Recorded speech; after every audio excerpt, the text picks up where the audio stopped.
नमस्कार दोस्तों, आप सभी का हमारे YouTube चैनल पर स्वागत है। दोस्तों, आज इस वीडियो में हम लोग बात करने वाले हैं आपके NTPC लेवल 5 के रिज़ल्ट के बारे में। वीडियो स्टार्ट करने से पहले अगर आप हमारे चैनल पर नए हो तो किसी प्रकार के जॉब अपडेट, वैकेंसी अपडेट या रिजल्ट अपडेट पाने के लिए आप हमारा चैनल नेटिजन ट्यूटर सब्सक्राइब करें और हमारे साथ जुड़ जाएं ताकि आने वाली कोई भी न्यू अपडेट आप तक पहुंच सके। तो चलिए दोस्तों, हम अपना वीडियो स्टार्ट करते हैं।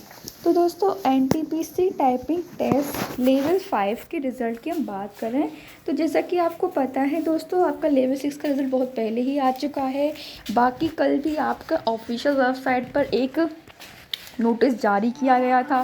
तो यहाँ पर दोस्तों आप कह सकते हैं कि NTPC जो है वो काफ़ी एक्टिव है, तो रिज़ल्ट में आपका ज़्यादा डिले नहीं होगा। अगर हम सिंपली आपकी रिज़ल्ट डेट की बात करें तो यहाँ पर जो आपका रिज़ल्ट है दोस्तों वो नेक्स्ट वीक आने के चांसेस हैं और एक्सपेक्टेशन है कि आपका जो रिज़ल्ट है 25 से 27 सितंबर के बीच में जारी कर दिया जाएगा। यानी 25 से 27 सितंबर के बीच में आपका लेवल 5 का रिज़ल्ट जारी कर दिया जाएगा। साथ ही जो आपकी लेवल 4, 3, 2 है, इनमें थोड़ा डिले देखने को मिल सकता है रिज़ल्ट में। इनका रिज़ल्ट इतना जल्दी आपको देखने को नहीं मिलेगा।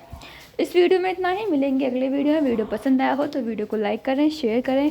इसी प्रकार की अपडेट पाने के लिए नेटिजन ट्विटर के साथ जुड़े रहें। धन्यवाद।